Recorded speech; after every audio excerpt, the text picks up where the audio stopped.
Шөнийн тэнгэр додод ивчин чиний нэр салхин дунд шивнэн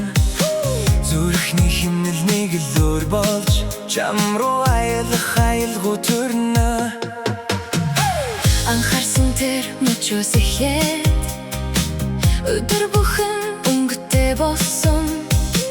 энэ амсэглэл чинь нар шиг дулаан ирээдүй хүртэл гэрэл түүсэн алхах бүртмэн дэргэд байгаа мэт амьсгал бүр чин би ордог хэлээгүй